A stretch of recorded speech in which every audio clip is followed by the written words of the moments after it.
Welcome to New Ocean Wave. This is a recording of a panel discussion we ran recently with 5 experienced ocean rowers, and we discussed how to start running an effective ocean rowing campaign in terms of how to handle the media, how to raise sponsorship, linking with charities, increasing awareness of your campaign, and increasing your knowledge about the sport. Moz, would you like to lead us off with a little bit about how you started off your ocean rowing campaign with, was it Caprice at one stage, or there was another? I think she fleetingly had me down for a rowing partner, but she failed to turn up at any media event. But never mind, I got Mick Dawson instead, actually. No, I think on the media aspect, it's I think what's obviously this event here with Chris's event is actually quite unique now. I mean, the rowing across the Atlantic Ocean, with all due respect, it is quite well established, and certainly having just done Olympic Atlantic row with Roz, you have to come up with something a little bit different at the moment. And when I first rowed and Sally first rowed, I think there were probably 80 or 100 or so. Yeah, less. 15 women had ever rowed. Yes. But that's sort of changing. The numbers have increased somewhat. So from a media perspective and sponsorship linked in there, I'd probably say is that certainly you can probably offer something different. Certainly we found we had an office space in San Francisco with Olympic Atlantic Row, because that's where Bojangles obviously rowed to, and we found there's a great deal of enthusiasm in San Francisco. The British Embassy and the consulate gave us an office down there, which is fantastic, and so there seemed to be a great freshness in America, which is a pretty much an untapped market. So I'd probably say that from that aspect, your media and your sponsorship sort of aspect would be pretty much prime at the moment. There's a nice bit of green virgin land across there, green grass I think we could all munch on, because in the UK I think predominantly it's mainly UK rowers have actually sort of been rowing around the world. So from that perspective I'd certainly say that nothing wrong with Atlantic Ocean row, that's actually fantastic, it's a fantastic challenge, anybody wants to row ocean is a good thing. But certainly this new adventure here, New Ocean Wave, I think does present some new opportunities for the first wave coming through, and the next few years to come as well. So cool. That's my perspective. Sally, how about you? Because you're quite good at working the media and generating interest. Yeah, so. I think though that lots of mistakes that new ocean rowers do is that they overpromise and underdeliver when it comes to media, and I think all of us would like to think that we're going to get huge amounts of press and it's going to be brilliant and isn't this amazing and everybody's going to love it, but realistically, unless you're first, last or dead,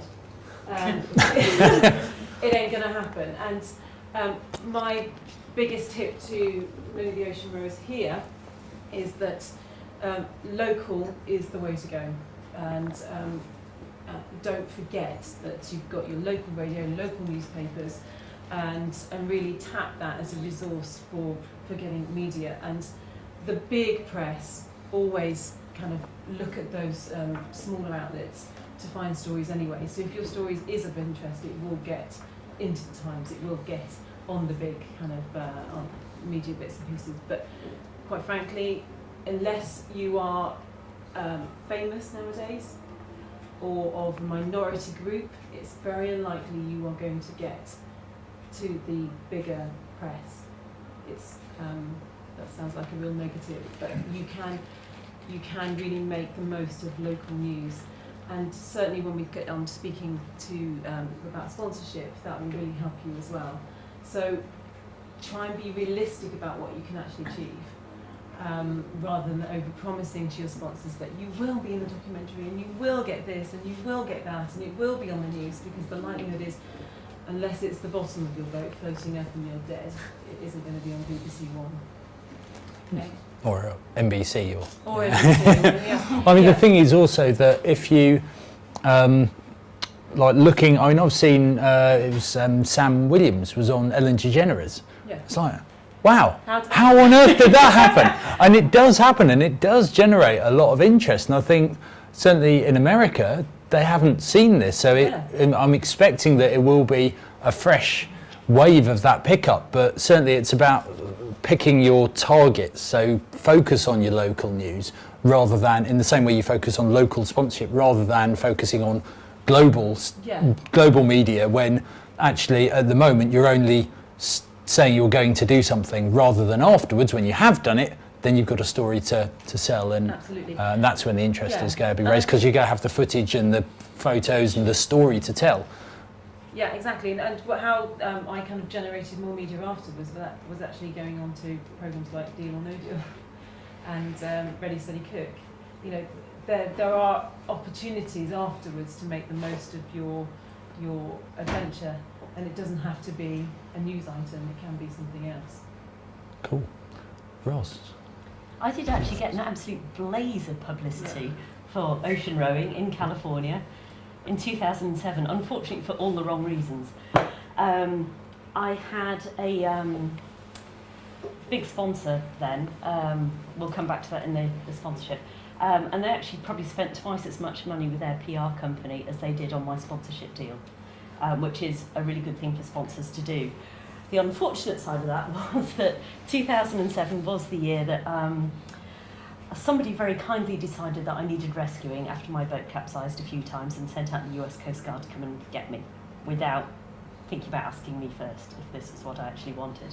So I got heaps of publicity. I wasn't having a great day out there, but I was determined to carry on. But anyway, it led to an airlift by helicopter and lots of publicity, most of it not good.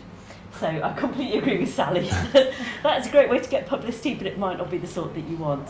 On a more positive note, the way that you can generate your own publicity, and in fact in the States, if you want to get onto one of the chat shows or even into the local press over there, they will look at your social media presence. The TV producers want to see how many people you've got following you on Facebook, on Twitter. You can actually generate your own social media campaign. The Arctic Row team, who just set out a week ago, they've been doing a great job of generating their own publicity machine. And that does in turn, I won't say it feeds the traditional media, but the traditional media will look to see what you're doing on social media to really see how much buzz them. I podcast, tweet, blog. Those are all other options, very quick and easy things to do. But I think that probably Facebook and YouTube are the two biggies. But you don't actually have to do it yourself if you're not that person. I know that I'm not that person. I find it really quite tedious having to do all the tweets and all the things and all that. You can find people who are willing to do it, and you'd be amazed how many people get excited about being part of your project, so you can invite them to be that member of the team who does the tweets for you. Absolutely, yeah. Yeah, cool. Charlie? I mean, as far as media is concerned, there was a lot of news about the road to the North Pole with Jock Wishart's team, and it seemed that they did wonderfully well in terms of coverage in the States on CNN News, and I was actually amazed. So and as Andrew said, I think with America it's a new thing, and I think it could be hard, but certainly easier to get the right sort of media coverage over there than what we're experiencing in Europe. It isn't necessarily we're going to row from here to here, which is an amazing story in itself, but also a lot of rowers talk about, we're going to row naked, and that's always a big draw for the press. Or you have to draw on your strengths. Is it? Yeah. If you've got an interesting story, I used to work for BBC Radio. You know, you're looking for that interesting story. It's the nugget. It's the, you know, I'm recovering from cancer, or I've got one leg, or, you know, I did this, or whatever. They want to know your background. It's because quite a lot of the people that take part are fit and healthy young individuals, white individuals, who are actually relatively boring, but it's because they've not presented the interesting part of their lives, which will get the media interested. They want something that they can pin it on, not just the here and then arriving there. So, for example, Roz's story was really interesting because she's small, she doesn't look like your average ocean rower, she's blonde and she's a woman. You know, that's exciting. Well, but it's exciting, and you left the corporate life and you went out and did something different. That's what's interesting for media. They want to know what the gold dust is, and the journey isn't it.